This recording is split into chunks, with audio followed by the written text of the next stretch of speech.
सबसे पहले पाकिस्तान तहरीक-ए-इंसाफ इस सारी सूरत हाल को किस तरह से देख रही है, इस पर बात करने के लिए मेरे इंतहाई मोअज़्ज़ज़ मेहमान हैं, सेक्रेटरी इत्तलात हैं पाकिस्तान तहरीक-ए-इंसाफ के शेख वकास अकरम साहब मुझे ज्वाइन कर रहे हैं। आपके वक्त की बेहद शुक्रगुजार हूँ शेख साहब। सबसे पहले सर ये फरमाइए, आज जो सज़ा सुनाई गई है खान साहब को, बुशरा बीबी को, खान साहब ने इसे चैलेंज करने की हिदायत भी कर दी है। कब तक इस फैसले के खिलाफ अपील दायर करेंगे आप लोग? कानूनी हिकमत अमली शेख साहब आप लोगों की क्या होगी और साथ साथ सियासी हिकमत अमली क्या होगी? देखिए, पहले तो ये बड़ा वाज़ेह है कि पाकिस्तान तहरीक इंसाफ ने इस फैसले को आउटराइटली रिजेक्ट कर दिया है। हम बिल्कुल इस फैसले को नहीं मानते हैं और ऑब्वियसली इस पे जो लीगल फोरम मौजूद हैं उस पे इस फैसले को चैलेंज भी करेंगे। जैसे आपने खुद बताया अभी कि खान साहब ने भी इसकी हिदायत की है, मीडिया ने उसको रिपोर्ट भी किया। ये बड़ी ही मज़ाहिया सिचुएशन इन्होंने बनाई है दुनिया के लिए और ऑब्वियसली ये हमारे लिए संगीन और एक मामला है इस हवाले से कि तोशाखाना केस में हैट्रिक हो गई है सजाओं की। पहली सजा फौजदारी केस 5 अगस्त 2023 में, दूसरी तोशाखाना 1 30 जनवरी 2024 को सजा और तीसरी तोशाखाना 2 आज जो है वो सजा दी गई है। कभी इस तरह भी हुआ है।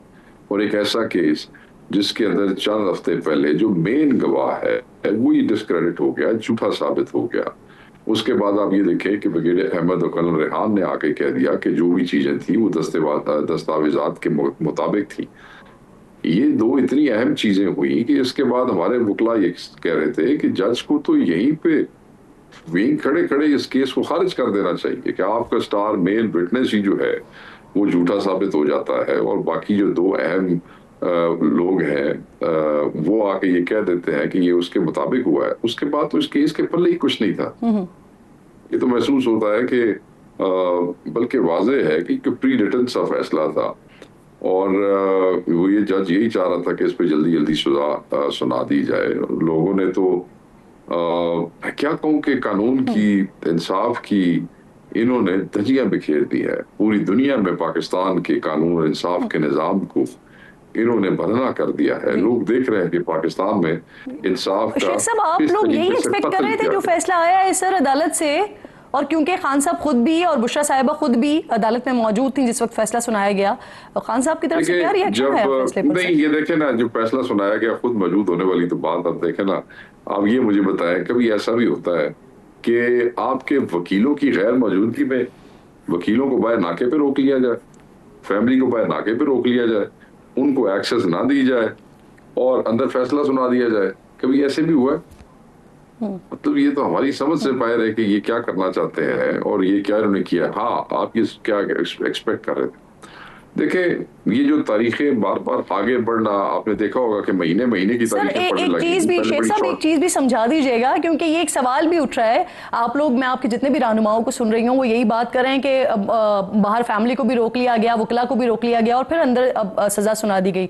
तो सर वो जो खान साहब का पैगाम अलीमा खान साहिबा लेकर आई हैं वो किस तरह से लेकर आई हैं? अगर फैमिली को बाहर रोका हुआ था, वकला को बाहर रोका हुआ था, तो फिर खान साहब ने हिदायत कैसे पहुंचाई, कैसे दी? लेट देखें, वो जो अंदर सलमान सफदर साहब की जो एक्सेस हुई और वो लेट है। यूजुअली तो वकील आते हैं, खड़े होते हैं, यहाँ पे बात होनी थी को आज पिछली दफा जो लास्ट तारीख थी उस पे वकीलों ने, पहले हमारे वकीलों ने टाइम मांगा कि हमने बहस मुकम्मल करनी है, उन्होंने मुकम्मल कर ली। उसके बाद इनके वकीलों ने टाइम मांगा था, ठीक है जी। और so we were not expecting, हाँ फैसला तो दीवार पे लिखे हुए हैं कि इन्होंने क्या करना है, ठीक है जी। बट जो एक ड्यू कोर्स ऑफ लॉ होता है अदालत के अंदर, जो तरीकेकार होता है जिसमें इन लोगों ने तो ये तारीफ आपके मुताबिक जो नविश्ता दीवार फैसले हैं इस पर खान साहब का रिएक्शन क्या था शेख साहब? देखिए, खान साहब को जो रिएक्शन है मैं आपको बताता हूँ। खान साहब का रिएक्शन ऑब्वियसली जिस आदमी को नाहक और खसूसन इसमें उनकी ज़ौजा बुशरा बीबी साहिबा को जो नाहक सजा हुई है और उनको इस बात की बड़ी तकलीफ रहती है, वो बार बार कह चुके हैं कि मेरी बीवी को सिर्फ इसलिए सजा दी जाती है या इसलिए अजियत दी जाती है क्योंकि वो मुझे अजियत देना चाहते हैं, मुझे ब्रेक करना चाहते हैं। तो उनकी जो बेगम साहिबा है उनको भी 7 सजा, इस केस में नहीं पिछले केस में भी, और बार बार हर केस में उनको 7 ट्रैक कर रहे हैं। खान को तो नाहक दे ही दे रहे हैं। तो बिल्कुल उसमें बंदे को गुस्सा भी आता है, रिएक्शन भी होता है और उसमें ज्यादा अहम चीज ये है कि ये सिर्फ सजा का तो पता है कि क्या होना है और उस पर तो रिएक्शन है ही है। जो आइसोलेशन में खान साहब को रखा हुआ है 22 से 23 घंटे अलहदा 6x8 की सेल के अंदर, दैट आइसोलेशन जो है उस वो भी एक गुस्से और रिएक्शन का बायस होती है, और it is only natural, it's only human जी।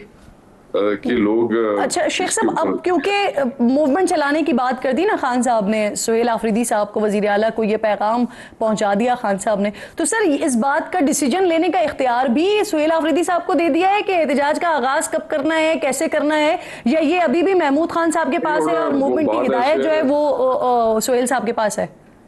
नहीं, देखे हिदायत मैं आपको बताता हूँ। आज तो उन्होंने नाम लेके लीमा खान साहबा ने कह दिया ना कि भाई सुहेल के हवाले से ये मैसेज है। आपको याद होगा इन चंद हफ्तों पहले उन्होंने ये कहा था कि खान साहब कह रहे हैं बस आप अपनी तैयारी रखें। याद है आपको? बाहर आके उन्होंने इस किस्म का एक मैसेज दिया। तो सुहेल साहब को पता है क्या करना है, जुनैद अकबर साहब को भी पता है क्या करना है। मेरे ख्याल में महीना डेढ़ पहले भी किसी भी इवेंचुअली की सूरत में चीजें जो है वो उनको पता है क्या करना है। और ऑब्वियसली जो क्या करना है शेख साहब, आपको भी डेफिनेटली पता होगा क्या करना है, बताएं सर क्या करना है।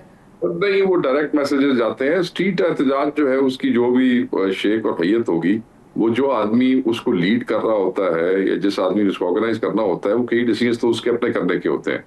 मगर जो आपने सवाल किया है, आपने डेट के हवाले से किया, तो देखें अब ये ऐसे तो नहीं है कि आज ये हुआ है और स्ट्रीट मूवमेंट का उनको कहा गया है तो वो महीने बाद शुरू होगी।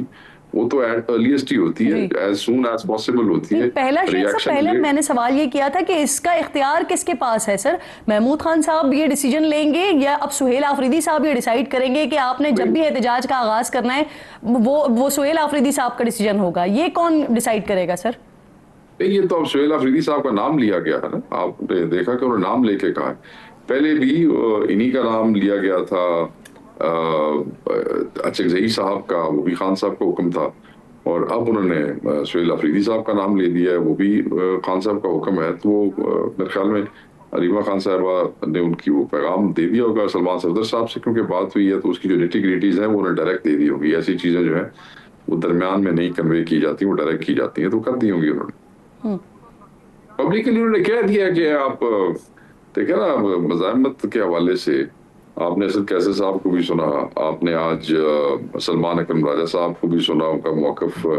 तो ये तो बड़ा गम गुस्सा पाया जाता है लोगों के अंदर। और अब ये करेंगे कि स्ट्रीट, तो वो तो उनका हक है, क्या कर रिएक्शन में देखा। ये जो आप बात कर रहे हैं ना शेख साहब, गमो गुस्से की बात आप कर रहे हैं सर, एक तरफ हम देख रहे हैं आप लोगों के खिलाफ ये सजाएं आ रही हैं, तोशाखाना के हवाले से भी सजाएं आ गई, 9 मई के हवाले से भी सजाएं आ गई। दूसरी तरफ सर मुज़ाकरात के हवाले से भी बात हम सुन रहे हैं ना। कल फवाद चौधरी साहब प्रोग्राम में मौजूद थे, क्योंकि वो एक अपने तई कोशिश कर रहे हैं, वो हो गए, इमरान इस्माइल हो गए, महमूद मौलवी हो गए, जेल से भी, कोट लखपत जेल से भी इस तरह की पैगाम रसानी हो रही है, वहां से भी पैगाम आ रहे हैं कि गालिबन वो भी मुज़ाकरात चाहते हैं। सर हुकूमत भी, आपके असीरान भी, एस्टेब्लिशमेंट भी मुज़ाकरात चाहते हैं, तो फिर ऐसी सिचुएशन में, ऐसी सूरत हाल में हो सकता है वैसे मुज़ाकरात शेख साहब? मुज़ाकरात इमरान खान साहब की मर्जी के बगैर नहीं हो सकते। कोई भी चाहता है तो चाहता रहे, इससे कोई फर्क नहीं पड़ता। एंड ये इररिलेवेंट लोग हैं, आप नहीं चाहते? ये इररिलेवेंट लोग हैं और ये चाहते हैं कि जो बेचारे असीराने कोट लखपत हैं, जिनकी बहुत बड़ी कुर्बानियां हैं, इनके नाम जब उनके साथ मंसूब होते हैं तो उन बेचारों की कुर्बानियां जो हैं वो भी वर्कर की नज़र में वो हो जाती हैं। तो मैं उन्हें कल भी एक प्रोग्राम में कहा कि उनको भी इन लोगों से दूर रहना चाहिए। अब इमरान खान को जेल में दूसरी दफा सजा हो गई है, तीसरी दफा इस केस में सजा हो गई। आप खुद मान रहे हैं कि वो जो असीरान हैं वो पिछले 1.5-2 सालों से जो जेलों में मौजूद हैं, ये दूसरा खत उनका आया, वो मुज़ाकरात चाहते हैं। एक तरफ खान साहब मुज़ाकरात नहीं चाहते, दूसरी तरफ आप ही के असीरान हैं जो मुज़ाकरात चाहते हैं, वो भी समझते हैं कि टेम्परेचर बातचीत से ही नीचे आएगा। नहीं, ये टेम्परेचर की जो कहानी है ना, ये तो खास किस्म के टाउट्स इस्तेमाल कर रहे हैं। ये इस्तिलाह जो है ये पिछले 5-6 दिनों से हो रही है। इमरान खान साहब की पार्टी का फैसला और इस्लाम, इमरान खान साहब की पार्टी से मुज़ाकरात इमरान खान की मर्जी के बगैर कौन कर सकता है? ये जो लोग इस किस्म की शिक्षा छोड़े हैं वो वही है जो वजारतें जिन्होंने इमरान खान साहब से ली, अच्छे दौर गुजारे, जब खान पे आजमाइश आई, तो वो लोग टेम्परेचर कम करने के लिए ट्वीट करके छोड़ गए थे, टेम्परेचर कम करने के लिए प्रेस कॉन्फ्रेंस करके छोड़ गए थे, टेम्परेचर कम करने के लिए उन्होंने खान को और पार्टी दोनों को डंप किया था। तो ये इस्तेलाह जो है ये बड़ी नटोरियस है। इमरान खान ही फैसला करेगा। वो आप लोगों के लिए जो अभी मौजूदा क़यादत है उनके लिए वो कहते हैं कि जेलें हमने काटी हैं, तकलीफ हमने बर्दाश्त की है, मुश्किलात हमने बर्दाश्त की, इलेक्शन के दिनों में जेलों में हम थे और इस वक्त एंजॉय आप लोग कर रहे हैं। ये वो काउंटर नैरेटिव देते हैं आप लोगों के लिए। अच्छा शेख साहब एक और बात ये भी, आपने बात की जवाब ले, चलिए आप जवाब दें, आपने बात की जवाब लें। तो देखें एंजॉय आप लोग कर रहे हैं, प्लीज एंजॉय आप लोग कर रहे हैं। हमारे पे 55 पर्चे हैं, हमारे में से बहुत से लोग घर नहीं जा सकते। उमर अयूब को सालों सजा हो गई, शिबली को सालों सजा हो गई, ज़रताज गुल बेचारी पार्लियामानी लीडर थी उसको सालों सजा हो गई, शाह महमूद से लेके वो बैठे हुए हैं जेलों में। इधर राय हसन नवाज एमएनए थे, सीट चली गई, सालों सजा हो गई।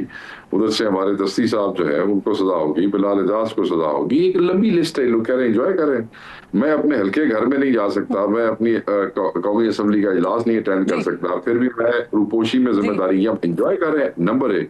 नंबर 2, मैं ये आपको बड़ा वाज़ेह बता दूं कि जो कमजोर इररेलेवेंट लोग अब मौके का फायदा उठा के रेलेवेंट होने की कोशिश कर रहे हैं, ये चूरन नहीं बिकने लगा है। इमरान खान ये अडयाला का रास्ता है, मत गंदा करे वहां पे।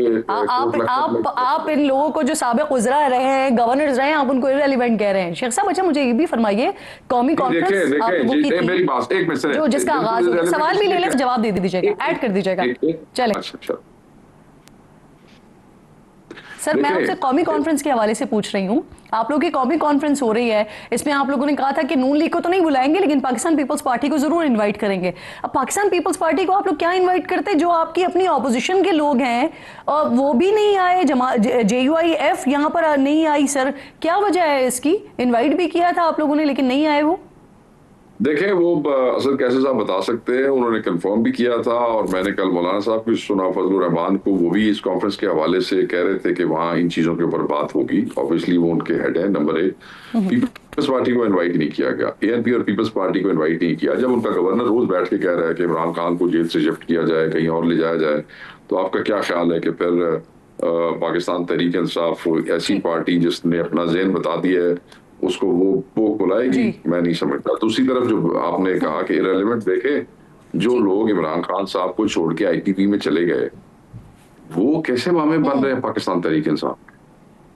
ये सारे नहीं गए। वो जो एक कराची वाला है उसने तो हमारे 30 यूनियन काउंसिल के बंदे भी छोड़ लिए। क्या इन लोगों की तस्वीरें नहीं है?